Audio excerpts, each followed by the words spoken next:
Bienvenidos. Pasamos ahora a la primera mesa de este segundo coloquio de trabajos doctorales de los participantes del Seminario Permanente de Filosofía Moderna de la FES Acatlán, auspiciado por la DEGAPA, PAPIT, IN 402823, la modernidad en cuestión. Tenemos con nosotros al doctor Alonso Loza, profesor catedrático de esta facultad, quien va a fungir como replicante. Muchas gracias, Alonso. Y tenemos también al candidato a doctor Jonathan Osco Rico. Bienvenido, Jonathan. Muchas gracias. Pues vamos a trabajar de la siguiente manera. Me parece, primero vamos a escuchar la presentación que tiene para nosotros Jonathan, y posteriormente vamos a escuchar la réplica que tiene preparada el doctor Alonso, y después vamos a ver qué dice Jonathan, y después abrimos, ¿no?, la sesión a los posibles replicantes, ¿no?, de esta sesión. Muchas gracias. Perdón, yo tenía una pequeña solicitud antes, si nos podemos incluir antes que Jonathan nos cuente un poco el contexto del trabajo, ¿no? Como pues la tesis en general, porque bueno, claramente no nos va a presentar toda su tesis, ¿verdad?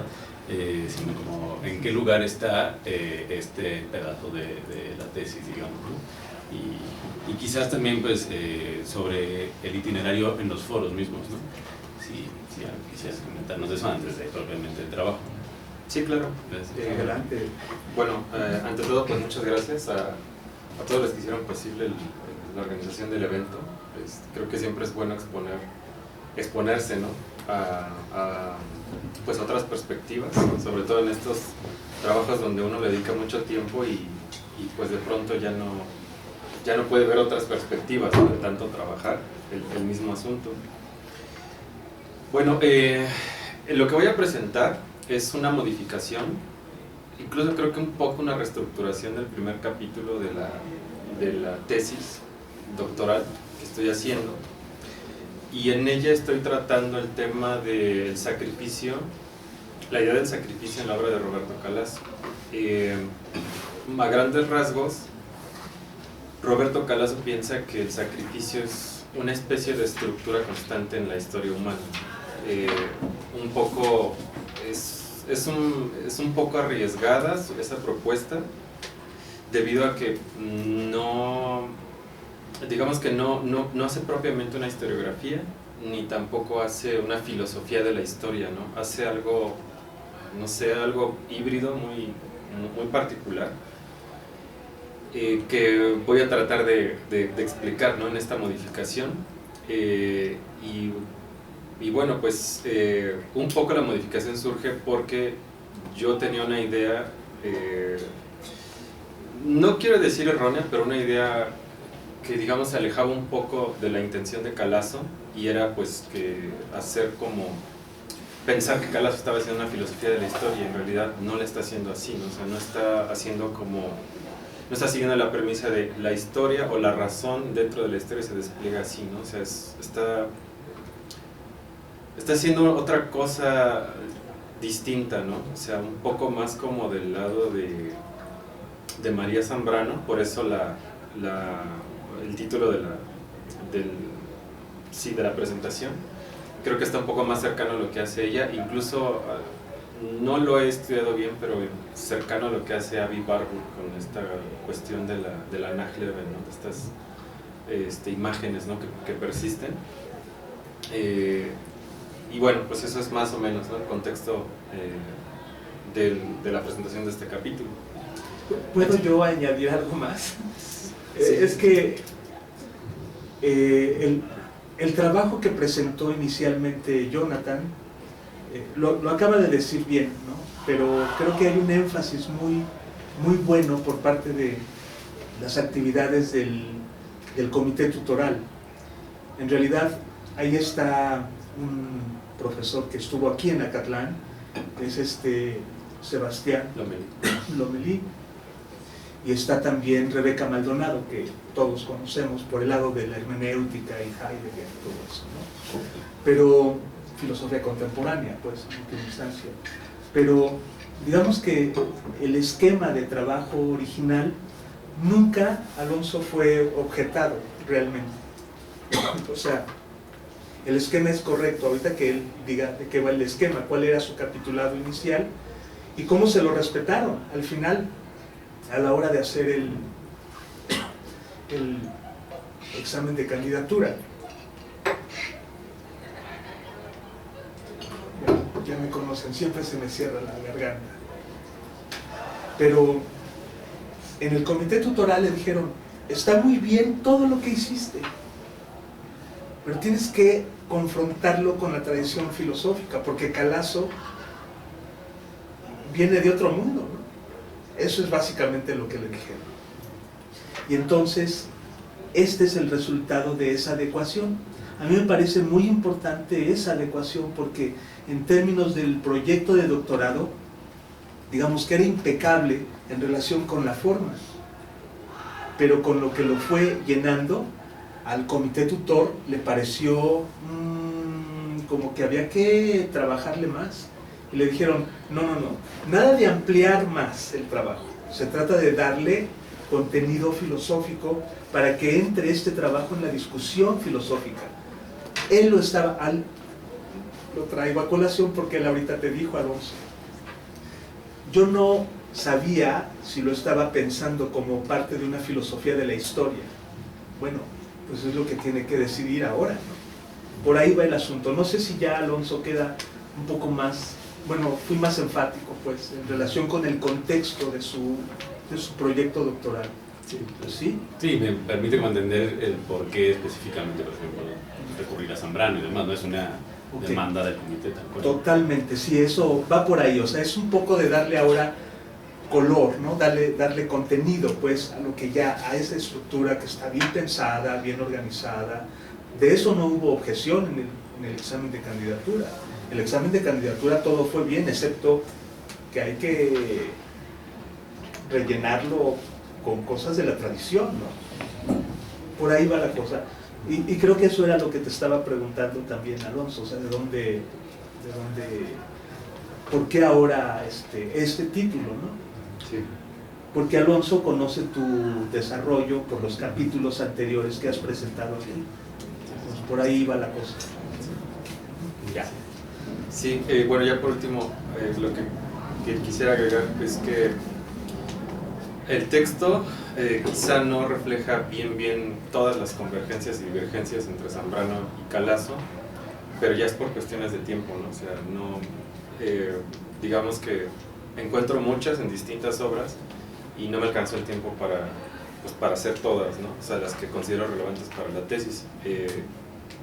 Y bueno, creo que vale más la pena leerlo y al final mencionar, quizá abundar un poco en esas convergencias y divergencias, sobre todo en las divergencias, ¿no? Que es lo más interesante, y bueno, ampliarlas, ¿no? Pues adelante. Ok, bueno, pues comienzo. La complejidad de la escritura de Roberto Calazo impide clasificarlo en un género específico. A veces es ensayo, novela o historia, pero casi nunca sus textos son una sola cosa. Dentro de su obra existe un tema que surge en su libro La ruina de Cash. Este es el sacrificio. En él encontramos distintos registros en los que el autor se aproxima a este fenómeno social y religioso, que existió en diferentes épocas y lugares y parece que progresivamente se fue extinguiendo a medida en que las sociedades fueron encaminándose más hacia la modernidad. Sin embargo, Calazo sostiene una tesis, o quizá más precisamente una serie de tesis que aseveran que el sacrificio no se extinguió y sigue operando en el mundo moderno, pero de otra forma, sin el ritual. Aquí surge la cuestión de la historia y su fundamento, y cito a Calazo. La historia también se resume en esto. Durante un largo periodo, los hombres mataron a otros seres dedicándolos a un ser invisible, y a partir de cierto momento, mataron sin dedicar el gesto a nadie. Olvidaron, consideraron inútil este gesto de homenaje, lo condenaron como repugnante. En cierto modo intervinieron todas estas razones. Luego quedó la pura matanza. Fin de la cita. Calazo piensa en una forma alternativa de hacer historia y que tiene que ver no con el despliegue de la razón o de la civilización como hipótesis explicativa, sino como un trayecto donde persiste la muerte ofrendada a un ser invisible. Puede ser el Estado o Dios. Esto implica, por supuesto, enormes dificultades. Calasso, por cierto, busca llenarlas mediante la precisión de la palabra gesto. Henri Motteux dice que el uso que el francés da de la palabra gesto es el siguiente, y cito: la acción y el movimiento del cuerpo, dice el diccionario, y particularmente los brazos y las manos, acción y movimiento empleados para significar algo, fin de la cita. Luego dice que, y cito nuevamente, ningún gesto humano es por lo tanto neutro, mecánico, pero está encomendado por nosotros para expresar alguna cosa. Por lo tanto, el gesto es símbolo de otra cosa. Fin de la cita. Según Motteux, la palabra es demostrativa y el gesto es simbólico. Cada una a su manera comunica algo, pero ¿cuál es la necesidad del acto simbólico? Y cito a Motteux: el acto simbólico presenta una forma de respuesta a una crisis de comunicación del mensaje. Fin de la cita. La crisis consiste en que hay cosas que no son evidentes mediante la argumentación y son de suma importancia para la vida. Así, el propósito del acto simbólico es, cito, provocar una reacción por parte de los espectadores a fin de que tomen la medida que se escapa a sus ojos. Fin de la cita. Con esto podemos suponer que Calasso piensa en el gesto como un modo de comunicación entre dos instancias, es decir, entre el hombre y lo invisible.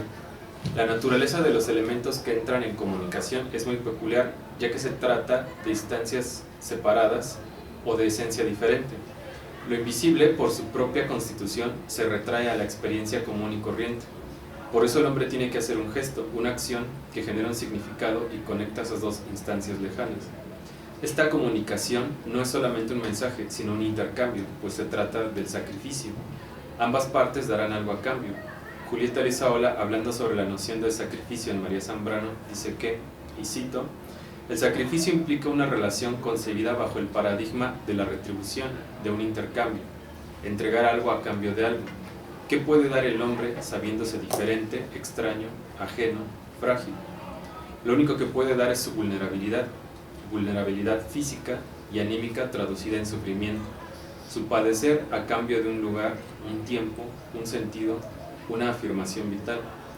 Ante la realidad indescifrada que se ha dado como enigma e inmensidad, el hombre clama ofreciendo su vida, ya que ésta, antes de pertenecerle a él, le pertenece a la divinidad. Fin de la cita.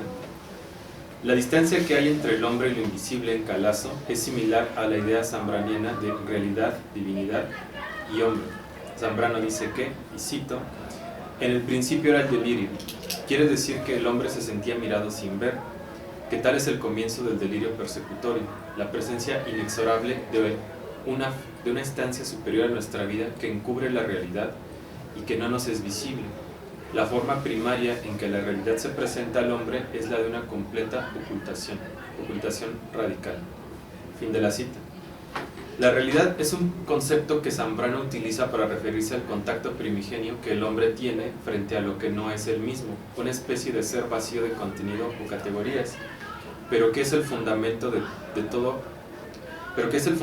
todo que se oculta para él.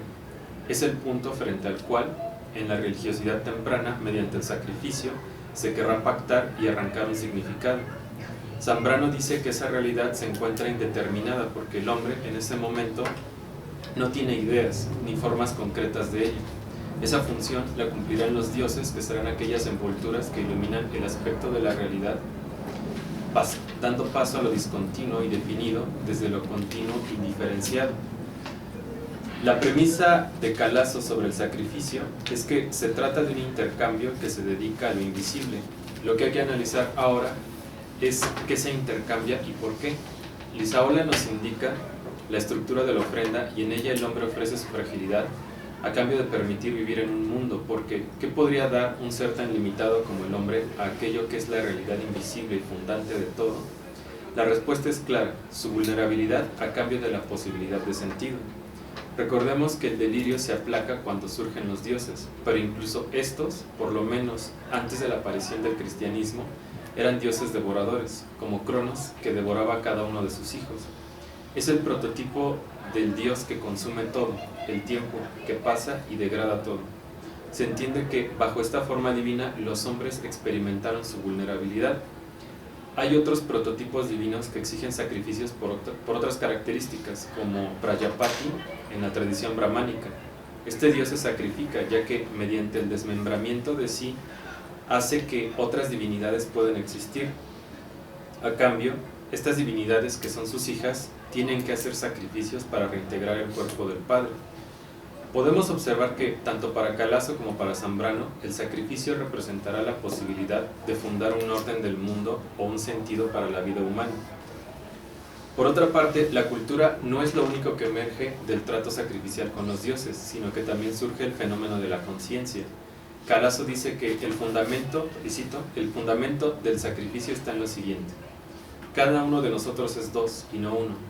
No somos un ladrillo compacto, sino que cada uno de nosotros es los dos pájaros de los Upanishads. En la misma rama del árbol cósmico, uno come, el otro mira al que come. Fin de la cita. En esta metáfora, Calaso alude a la capacidad de reflexión que surge en el hombre, o más precisamente que el hombre surge en el momento en que puede desdoblarse en alguien que actúa y reflexiona sobre sus actos. Calaso en esta cita presupone que el sacrificio necesita una sustitución. La sustitución es un procedimiento cognoscitivo complejo que implica poner una cosa en lugar de otra.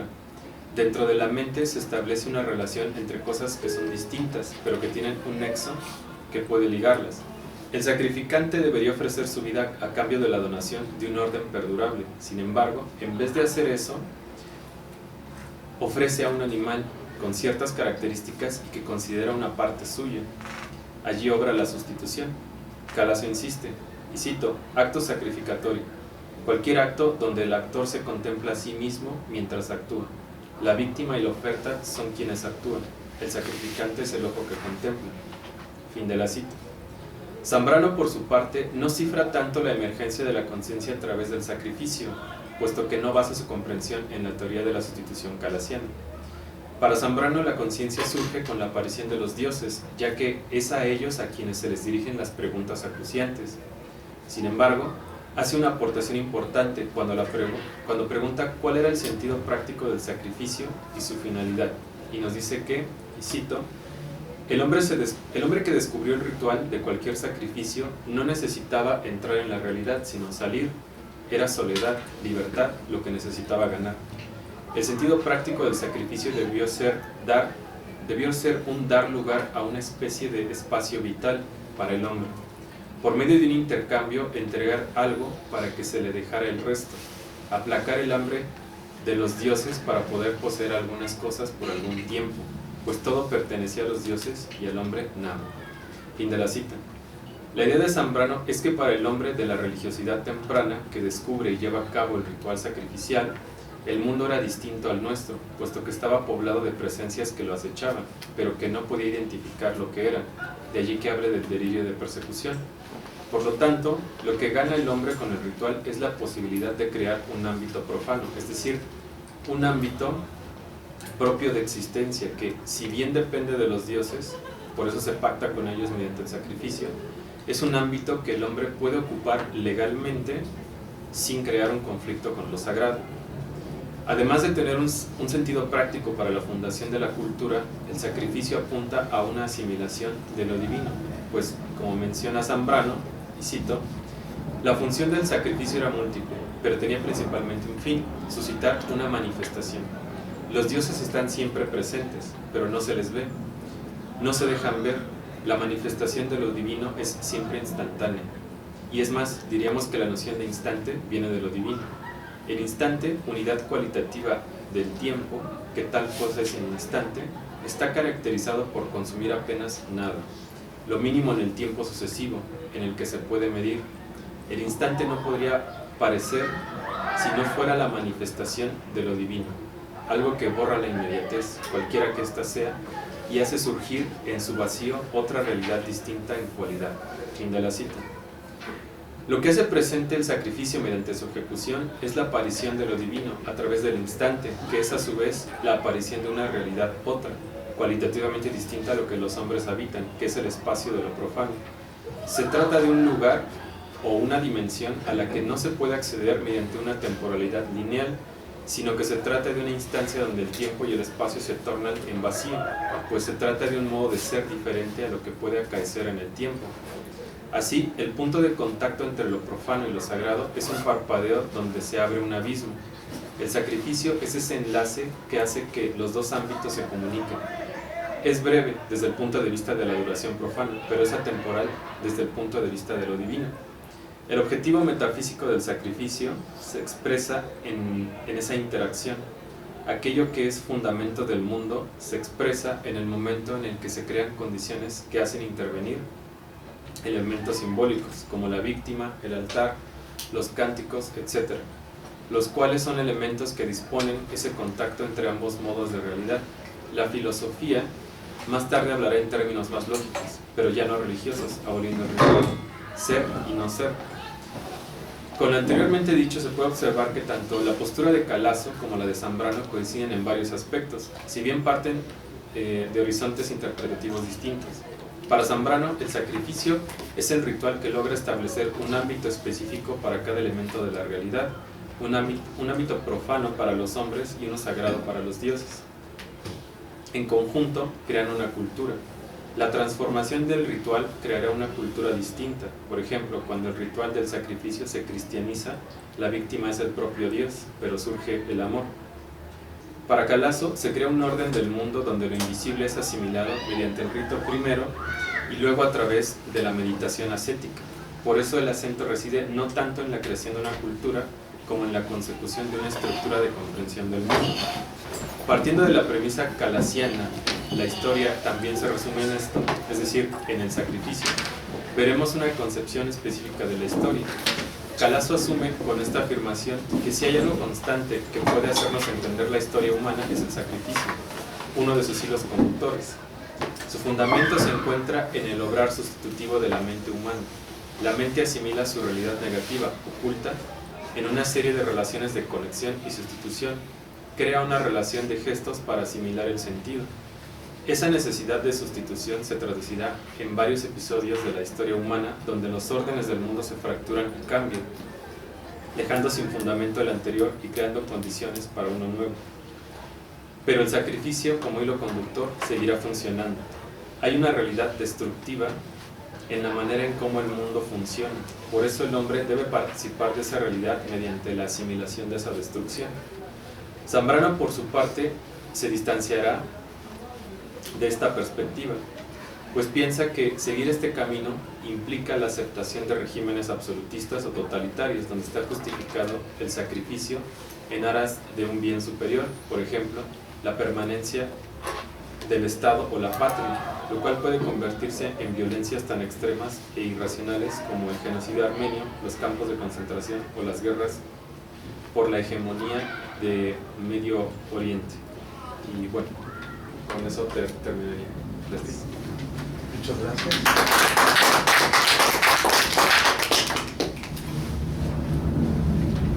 No sé si decías que querías como abundar quizás al final un poco sobre estas posibles divergencias entre Zambrano y Calasso, como si quisieras nada más mencionarlas, igual no desarrollarlas, pues no hay tanto tiempo. Bueno, un poco están apuntadas a lo último, y creo que la diferencia es que Zambrano piensa que una historia así narrada, una historia donde como la de Calasso, donde dice, bueno, a grandes rasgos sería como decir, la matanza está ahí, está en la estructura de la realidad. Aquí no lo explico tanto, pero él lo deja un poco más claro en sus libros El Ardor y en El Cazador Celeste, en el sentido de que él dice, bueno, si atendemos como a los datos antropológicos, paleontológicos,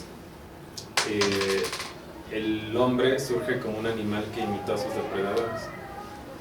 Las cadenas alimenticias quedaron intactas, ¿no? O sea, finalmente la naturaleza pues hace que los seres necesiten matar para vivir.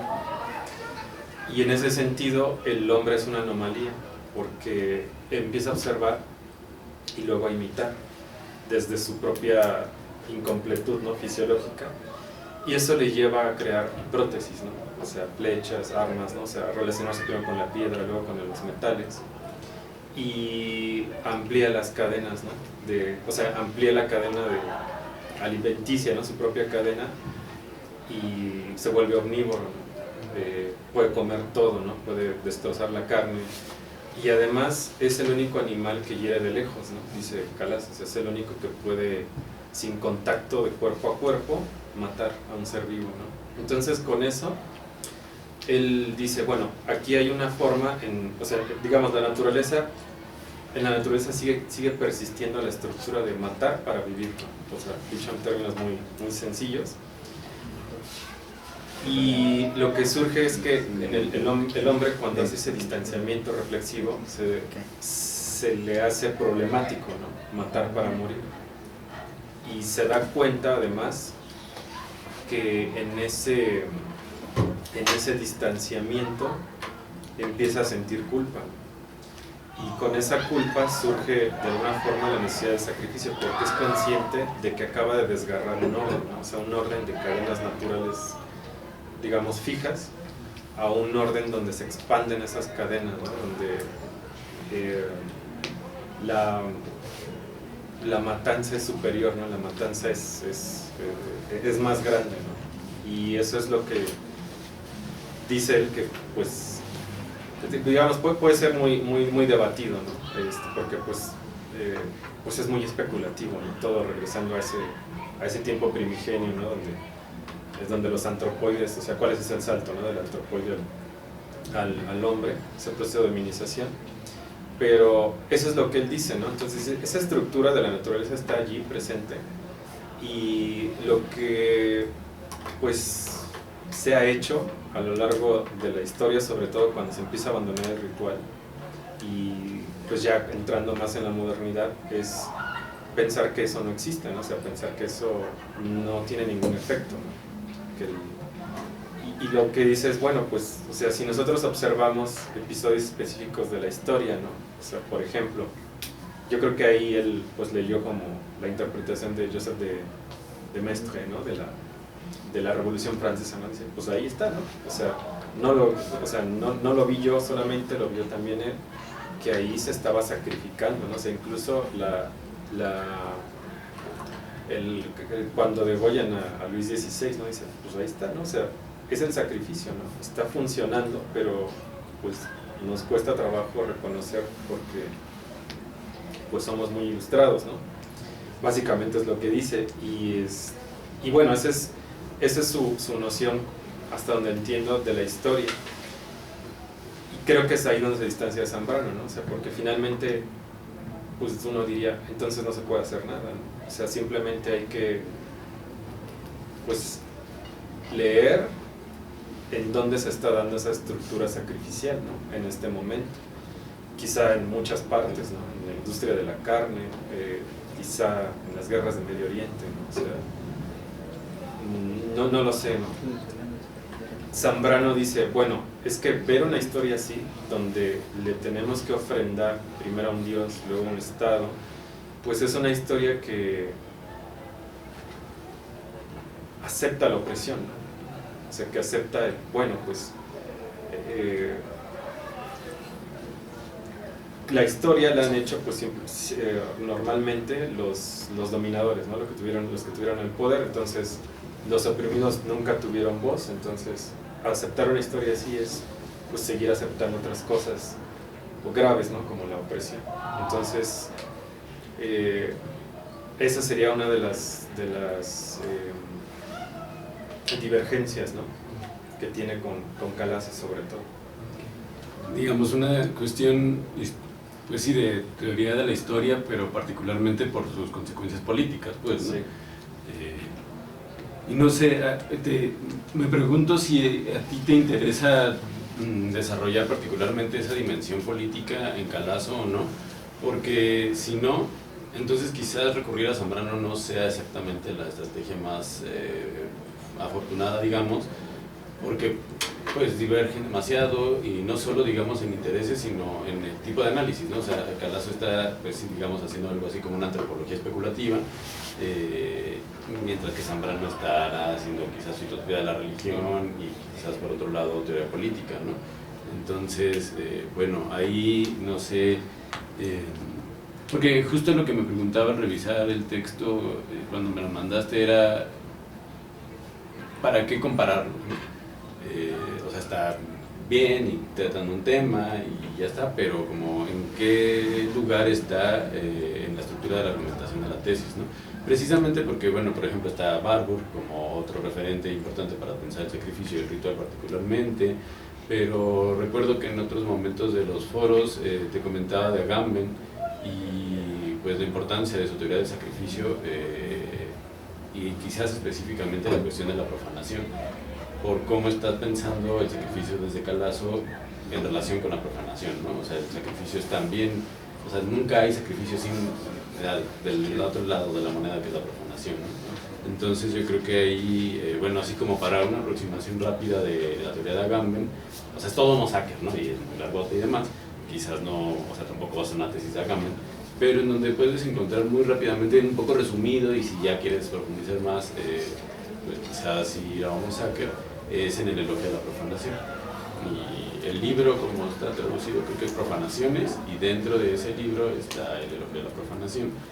Y ahí un poco se ve cuál es su lectura. También es política al final, pero bueno, él está presuponiendo que está haciendo como una ontología, digamos, y a partir de ahí otra política, ¿no? Entonces, bueno, y Calazo además también es referido a menudo por Agamben y demás, ¿no? Como que no se llevan tan bien, pero igual son italianos, ¿no? Entonces, bueno, me parece entonces por eso como importante saber en dónde estaba el texto, para ver en qué medida o no para mí podía como aportar a tu argumentación en la tesis, ¿no? Bueno, o sea, es que es complicado luego, pero yo creo que en el doctorado sí es especialmente importante hacer una diferencia como en lo que uno piensa y lo que piensa el autor que estamos trabajando, ¿no?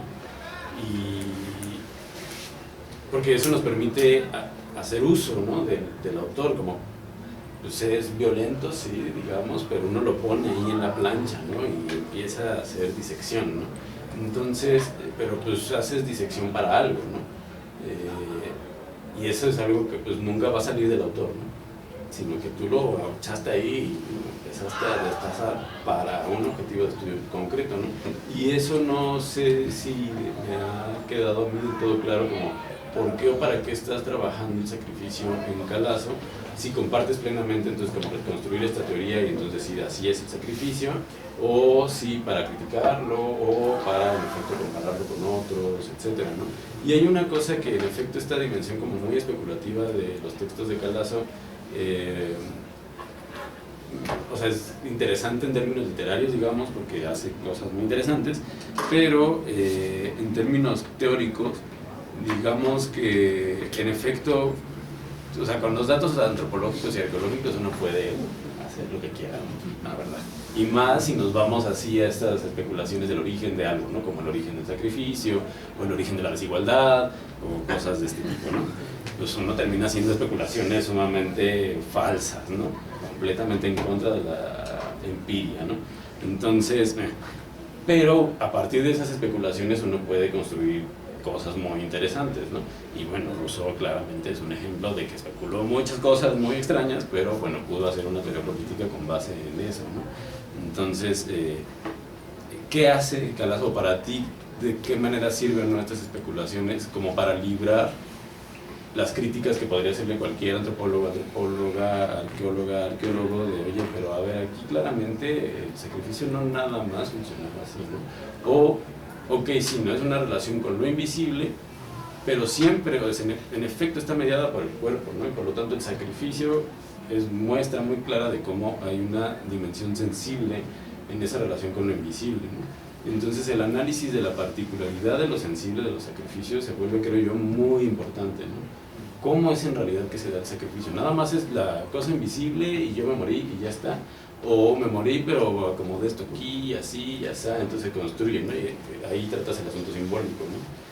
Creo que esa dimensión de lo simbólico es en donde está lo más interesante, ¿no? Y ahí Warburg, en efecto, sería muy importante, ¿no? Porque la teoría de Warburg se centra en el cuerpo y en la expresividad del cuerpo.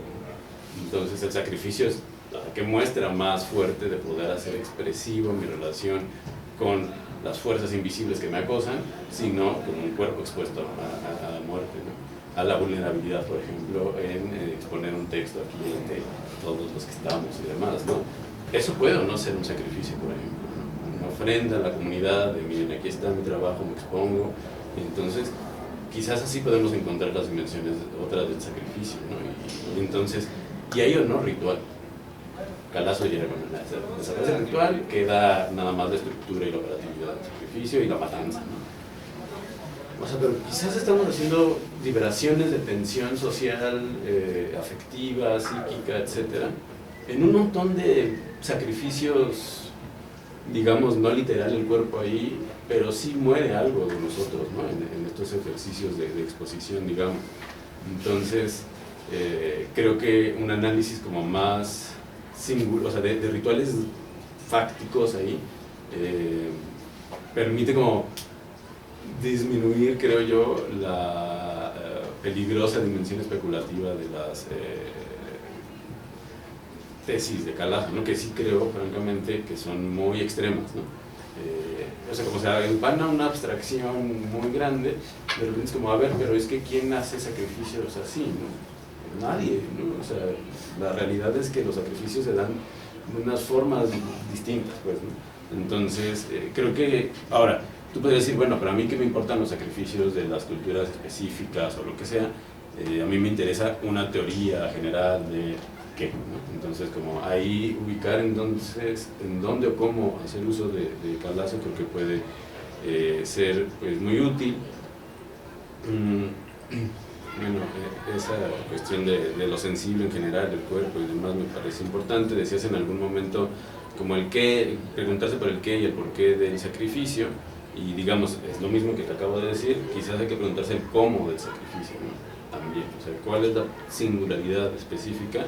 Ahí hay un autor que a mí me gusta mucho, y es como, bueno, así que tú qué culpa tienes, ¿verdad? Pero bueno, es otro italiano, Carlo Severi, que hace unos análisis de los sacrificios, bueno, no específicamente de los sacrificios, de rituales en general, y de prácticas mnemónicas, de transmisión de saberes, de prácticas terapéuticas a través de los cantos, por ejemplo, y demás, y muestra cómo la eficacia justo se resiste a decir simbólica, porque no solo se queda en lo simbólico, pero digamos la eficacia afectiva, mnemónica, de transmisión de ideas, de pensamientos, de emociones, se da justamente allí en donde es posible construir algo así como un enunciador complejo, o no sé, que no quiero decir solo enunciador porque no es solamente el que enuncia, ¿no? Es también el que hace gestos y demás, pero un agente de comunicación, digamos, o de expresión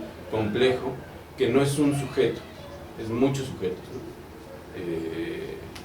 El chamán en ritual no es la persona que comió en la mañana un chilaquil, es otra persona construida de manera múltiple y fragmentaria. Dice él, es como un prisma que tiene muchos rostros, ¿no? Y su eficacia consiste en la capacidad de sostener esa identidad múltiple. Solo así le permites decir, tú me estás curando con tu canto, y tú, que nada más eres tú, pues puedes cantar lo mismo, pero no curas, ¿no? Porque tú no tienes esta multiplicidad de rostros. Y así también los objetos que utiliza el chamán. A eso los objetos les llamo objetos quimera, porque justo son pues, como quimeras, ¿no? Tienen muchas partes de muchas cosas. Y además, normalmente en los rituales hay la expresión y la relación, digamos, compleja y paradójica de dos, cuando menos dos, realidades distintas al mismo momento. Eso creo que sirve mucho con lo que has tratado de Calazo. Pero, o sea, lo que me interesa es, desde esa perspectiva de Severi, justo lo que tenemos que ver es esta multiplicidad en donde se borran a veces las distancias entre el objeto y el chamán. pues en realidad es el objeto, es el chamán, ¿no? Y el chamán se vuelve como instrumento del objeto. Como pasa, por ejemplo, en los rituales de sacrificio cristianos, que también es lo mismo, ¿no? Al final, pues el sacerdote tiene que asumir en cierta medida la posibilidad de ser también ofrenda, ¿no? La imitación de Cristo y así, ¿no? Entonces, estas fluctuaciones de las identidades y la ruptura de la polaridad del que sacrifica y el que es sacrificado, todas estas cuestiones, yo creo que pues, sería pues, importante tener en consideración. Y bueno, por ejemplo, bueno, ahí hay algunos detallitos que, bueno, seguramente tú al echarle otro ojo al texto pues podrás corregir y no digo más sobre el asunto, pero sí una cosa que te quería preguntar es si trabajaste a Motu directamente o es a través de Calada. No, a él directamente. Ah, ok. Bueno, no más que falta en la bibliografía, ¿no? Y, sí. Y si tú lo leíste en francés. Sí. Ah, ok, ya. Entonces, unos asuntos de la traducción, estás cargando estructuras del francés. Entonces, nada más hay que lo adaptes, digamos, a la estructura del castellano. Sí. ¿Qué opinas más? Y bueno, antes, perdón, de ya soltar la palabra, y bueno, esto tendría que haberlo dicho quizás antes, pero bueno, no se emociona, ya quiere decir lo que quiere decir. En efecto, quiero agradecerles también pues a todos los que están acá y al seminario pues como colectivo, digamos, ¿no? O sea, porque justo, ¿no? Hablando de identidades complejas y demás, pues el seminario quizás tiene una identidad particular y bueno, ¿no? O sea, construir eso no es nada fácil, ¿no? Por supuesto que se debe a voluntades y esfuerzos individuales también, ¿no? Y pues le agradezco pues mucho particularmente a Luis. Bueno, aprovechando que hace rato hablábamos un poco de ya tenía bastante que nos conocemos y todas estas cosas, quería contarles una pequeña anécdota, pues, ¿no? Yo conocí a Luis en el seminario de allá de CEU, de Historia de la Filosofía, pero tuve la oportunidad de escucharlo también en otro lugar en la Ibero en algún momento, antes de que yo siquiera fuera por allá a estudiar. Y Luis, pues encontrándome por allá y demás, me hizo el favor de bajarme hasta de por allá, a esas alturas. Y pues bueno, o sea, desde ahí, o sea, es un gesto muy pues normal, ¿no? Pues sí, te doy un aventón desde allá de Santa Fe para acá abajo, ¿no? Pero Reforma, ¿no? Te bajaste ahí en Reforma. Ajá, sí, sí. Justamente, pero bueno, o sea, fue un gesto que no cualquiera hace, pues, ¿no? Y en el trayecto tuvimos oportunidad, pues, de platicar y demás, y la, digamos, calidez con la cual Luis, pues, me pudo como platicar normal conmigo, pues, en ese momento para mí fue importante, ¿no? Poder decir, pues, puedo encontrar a colegas, ahora digo que antes eran más bien maestros, y empezar a tener esta relación, ¿no? Y como impulso de, mira, nos encontramos en estos espacios y podemos charlar sin problemas y demás, ¿no? Creo que habla un poco de estos procesos de los que nos decía Luis, de cómo va uno pues pasando, ¿no? En las etapas distintas de su formación y después en el trabajo pues ya profesional y demás, y que cómo es importante, pues, ¿no? Los pequeños gestos que van dando sentido a la actividad de uno, ¿no? Y bueno, solo es una de muchas otros gestos pues de amabilidad, de construcción de cuerpos colectivos, de saber, digamos, que tiene siempre Luis, y no nada más pues Luis, ¿no? También pues con Ernesto siempre apoyándonos con todos los proyectos, siempre pues es sumamente amable. Yo, por ejemplo, nunca he sentido en el programa cosas que se sienten muy claramente en otras universidades, porque he trabajado en otras universidades, pues de imposición, ¿no? En realidad es un espacio de apertura, y miren que la universidad es complicada, ¿no? Y el lugar de la FES en toda la universidad es bien complicado, ¿no? Entonces bien podría ser muy diferente la cosa, y en realidad no hay un espacio ahí que digamos que resista malas praxis académicas, y procura con lo que tenemos pues construir espacios pues mucho más abiertos, y eso para mí es muy valioso y muy importante. Y pues nada, no quería dejar pasar pues el agradecimiento gracias, por esto. Alonso, muchísimas gracias también.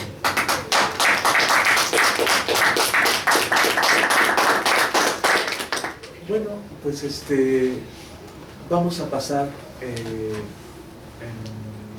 orden de la estructura, ¿no?, de la mesa. Si hay alguien que quiere aún preguntarle algo a Jonathan o a Alonso, pues es el momento, ¿no? Antes de que pasemos a la segunda parte del coloquio, ¿no? ¿Está abierto? Sí. ¿Sí? ¿Hay alguien que quiera? A ver. Adelante. Es que yo tengo dos preguntas. La primera, pues la más técnica y más simple. El libro que mencionó... Perdón, nada más. Como estamos grabando, podrías decir, bueno, yo voy a decir, toma la palabra Ariadna, ¿no?, que es integrante del seminario de filosofía moderna, y bueno, Ari, tienes la palabra, perdón. Gracias. Pues dos preguntas, una muy técnica, que es la de el libro que mencioné de la Revolución Francesa, ¿cómo se llamaba o de quién era? Perdón. Joseph de Maistre, Ajá. el tratado sobre los sacrificios.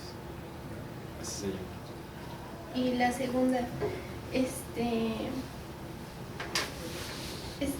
la segunda es, ¿el sacrificio también podría funcionar como un modelo de igualdad ante la divinidad? O sea, ¿el ser humano es esclavo y al mismo tiempo un dios? Y si eso se aleja de su propósito en la tesis, Está complicada la pregunta, pero la respuesta sería sí y no. O sea, sí, sí, pensando fuera de Calazo. Un poco lo que mencionabas al principio es Hubert y Maus, en el ensayo sobre la estructura y la función del sacrificio, hacen un trabajo impresionante, ¿no? Básicamente se ponen a ver cómo hacen un catálogo de los sacrificios que están presentes en el Antiguo Testamento, en el Rig Veda, ¿no?, y los empiezan a comparar con otras culturas.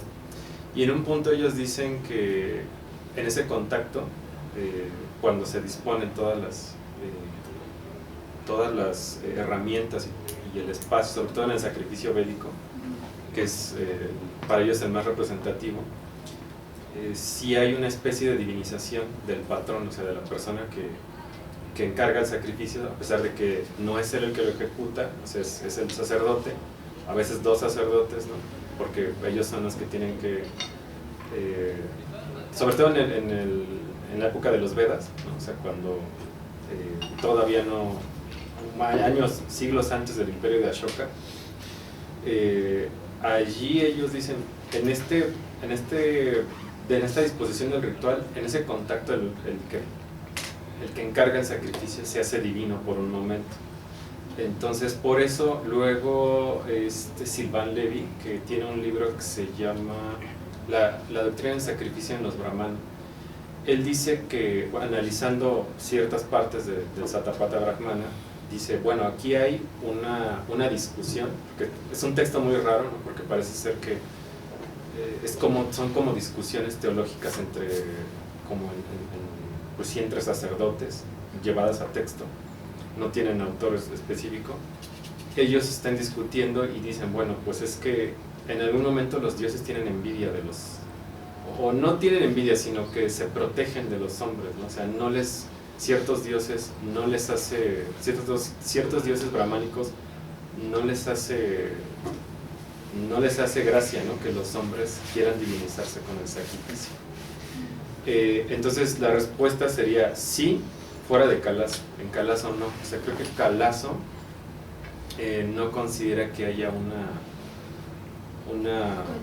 una equidad, ¿no?, entre el hombre y los dioses. O sea, creo que para él sí hay una jerarquía bien establecida. Sin embargo, pues es necesaria el contacto, pero no. O sea, creo que fuera de Calazo sí podrías encontrar, por lo menos Hubert y Maus y Sylvain Lévy piensan eso. Calazo no, pero sí. ¿qué crees? Sí, no, a ti. Muchas gracias. Valente, ¿tienes algún? Sí, gracias. No, felicitarte, Jonathan. Hemos estado como que caminando en este seminario y en el doctorado juntos. nos ha tocado comentarnos, ¿no? Sí. También, entonces conozco esa parte igual de tu trabajo. A mí lo que más me llamó la atención y quisiera que abundaras un poquito más esto hecho de la conciencia, ¿no? Porque es uno de los productos del sacrificio que ya habías comparado, digamos, con otra tradición que era el hinduismo, ¿no? Y que pues eso fue muy interesante, ¿no? En otra presentación y en otro coloquio, pero ahora pues lo traes, ¿no? A Zambrano, que pues es otra tradición y que creo que debe de haber, o sea, alguna diferencia, ¿no? entre tu primera comparación y esta, ¿no? Tú lo llamabas el sacrificio como acto de gnosis, ¿no? Y ahí surge la conciencia, ¿no? Pero la conciencia es un tipo muy específico de gnosis, ¿no? En donde el hombre se reconoce, digamos, a sí mismo, ¿no? Como un ser que puede. Entonces, abundar un poquito más en eso de... ¿Tienes una nota al libro sobre eso específicamente? Sí. Sí. Es el momento. Gracias, Valentín. Sí, bueno, a ver, intentaré ser breve. Sí, efectivamente, yo encuentro un problema en Calas, en sostener esa tesis, ¿no? De que el sacrificio es un momento donde surge la conciencia, porque él se inventa una teoría, y digo se inventa porque la he rastreado y no encuentro de dónde la saca, ¿no? Que es la teoría de la sustitución. O sea, no sé, me faltaría revisar más si es algo que pues que la acuña, ¿no? O sea, como una teoría novedosa, y él piensa que la mente funciona sustituyendo. Entonces dice, pone unas cosas en lugar de otras, y la primera vez que hace eso es cuando empieza a cazar, ¿no? O sea, cuando el antropoide descubre pues las herramientas y que puede cazar a depredadores más que antes lo depredaban, ¿no? O sea, a cuadrúpedos más grandes que él puede ir tras ellos, ¿no? Con esos aparatos, con esos artefactos. Dispositivos, ¿no? Diría Agamben, ¿no? Con esos dispositivos. Entonces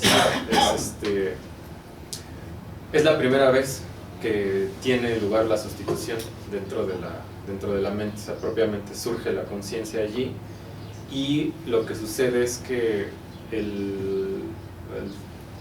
el sacrificio es como, en ese sentido, un movimiento que hace en la conciencia de renunciar a algo, ¿no? En un sentido más, más poético, quizá más de filosofía de la cultura, y en ese abandono, pues abandona su animalidad, ¿no? O sea, como tal, se desprende de un ciclo, de una cadena natural para crear un mundo artificial. Entonces, eso es lo que yo o sea, sigo analizando, sigo viendo qué otras propuestas hay al respecto, pero ese sería como la idea general, ¿no? de la teoría de la sustitución. Luego él dice que esa misma forma de trabajar de la mente o sea, persiste, pero tiene un cambio. Que él dice, en la antigüedad la mente sustituye por medio de la analogía, ¿no? Entonces él pues menciona, por ejemplo, a Homero, ¿no? Él dice, pues, Homero es el analogista, ¿no? Por antonomasia, porque él encuentra conexiones en la realidad donde normalmente la gente no las veía, ¿no? Con los dioses y demás, ¿no? Y luego él dice que en la modernidad sigue funcionando la misma estructura, pero funciona como sustitución, como reemplazo de números por cosas. Entonces, pues ahí están los algoritmos y todas estas cosas, ¿no? que él dice que alimentan a la modernidad, pero se sigue sustituyendo, ¿no? Nada más que antes eran como relaciones relaciones no muy claras, relaciones incluso abiertas, ¿no? De una cosa con otra, ¿no? O sea, incluso, por ejemplo, pues, los diversos nacimientos que tiene Dionisos, ¿no? O sea, se puede ver ahí, ¿no? O sea, cómo hay pues con una multiplicidad de significados y de relaciones, ¿no? O sea, no son fijos. Y en cambio, la modernidad, pues lo que hace es, con la sustitución numérica, es esto y se acabó, ¿no? O sea, no hay flexibilidad de significado, ¿no? O sea, esto es este valor y se acabó. Y bueno, respecto a lo de Zambrano y lo que Calazo menciona del ascetismo, Zambrano pues no estaría de acuerdo mucho con él, porque para ella la conciencia sí surge con los dioses, pero no específicamente en el sacrificio, sino que surge cuando los hombres empiezan a darle forma a los aspectos de la realidad, ¿no? Que como cronos, ¿no? Se van a traducir pues esas potencias se traducen en rostros, ¿no? En formas específicas, ¿no? Y lo que Calazo propone es que el sacrificio se transforma, se va del ritual al interior de la mente, en el ascetismo. Entonces, que es un poco lo que mencionaba, ¿no? O sea, Calazo piensa que sí, efectivamente, o sea, nosotros sacrificamos, pero ya en otro tipo de expresiones, ¿no? O sea, y él dice, bueno, o sea, para que vean que no me lo estoy inventando, pues esto ya estaba en el Satapatha Brahmana, está en los Upanishads, ¿no? Y sí, evidentemente, ¿no? O sea, allí está, en esa transición entre los Vedas y los Upanishads, ¿no? Donde hay un distanciamiento del ritual. O sea, los Upanishads son como no sé si una respuesta a la predominancia védica del ritual, ¿no? Ellos intentan abandonarlo y lo llevan a otro tipo de sacrificio, que es el sacrificio de un modo de vida, ¿no? En virtud del conocimiento, y por eso creo yo se relaciona con la gnosis, ¿no? O sea, la gnosis es para Calazo una especie de forma en la que emerge ese conocimiento sacrificial, ¿no? O sea, para salvarme del mundo necesito ese conocimiento, ¿no? Que es, o por otro lado, muy, muy indeterminado, ¿no? O sea, todos los textos que he revisado acerca del gnosticismo, pues son muy debatidos, ¿no? Respecto a qué tipo de conocimiento es. O sea, el único que están de acuerdo todos es que es un conocimiento salvífico, ¿no? Te ayuda a superar. Y creo que eso es la propuesta, ¿no? Como general de la tesis, al nombrar que el sacrificio como acto de gnosis. O sea, yo quiero ver hasta dónde se sostiene esa premisa, ¿no? Que yo sostengo, que es esa, ¿no? De que que pienso que se encuentra en Calazo. O sea, creo que Calazo sostiene que una salida a la modernidad pues es el reconocimiento del sacrificio, ¿no? Una salida a la modernidad en el sentido de los problemas del sinsentido, ¿no? De los problemas bueno, todos los problemas, ¿no? Que no soy capaz de enumerar, ¿no? Que tiene la modernidad. Creo que por ahí va, ¿no? O sea, va el asunto de ese lado. No sé si aclaro un poco Sí, puedo. Sí, nada más ahí ahorita con lo que explicabas, o sea, como que también entiendo que el sentido viene, o sea, emerge en ambos, ¿no? Así como a la vez, ¿no? Conciencia y sentido, con esto de... Sí. Sí. No, sí, totalmente. Sí. Muy bien, pues en orden del tiempo, yo nada más quiero señalar las cosas que a mí me parecen particularmente destacables en relación con lo que Alonso hizo el favor de señalarte en su lectura de tu trabajo. A mí me parece que dijo 4 cosas, bueno, dijo muchas, pero puedo centrarme Jonathan, en 4 que son muy importantes quizás para efectos de tu propia revisión de la tesis doctoral, que ya va de filo para salir, ¿no? De salida, pues. Pero primero Alonso te hace ver que la comparación entre Zambrano y Calazo no resulta tan convincente, por lo menos a él, ¿no?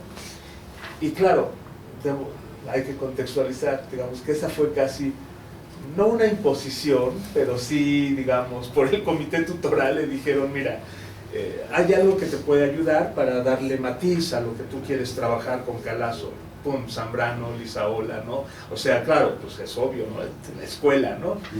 Eso era muy importante en ese momento, ¿no? Pero aquí ahora quizás, bueno, te lo digo como tu tutor principal, no para que lo implementes, porque ya no hay tiempo, ¿sí? O sea, tú tienes que acabar este doctorado pronto, ¿no? O sea, en tiempo y forma. Pero Alonso te está mostrando que hay otra manera de entender el problema, una contrastación un poco más, yo ya no entendí, yo ya no pensaría, ya lo convincente no es ni siquiera importante, sino que tuviese un sentido más, no esperanzador, pero sí con más frutos, ¿no? O sea, en la comparación, cuando tú propones, por ejemplo, en lugar de Zambrano a Agamben, bueno, a lo mejor hay ahí un nexo importante que podría salvar un poco, reiterar sobre el problema del sacrificio como salvación, en algún sentido específico, que es lo que tú quieres destacar, Jonathan.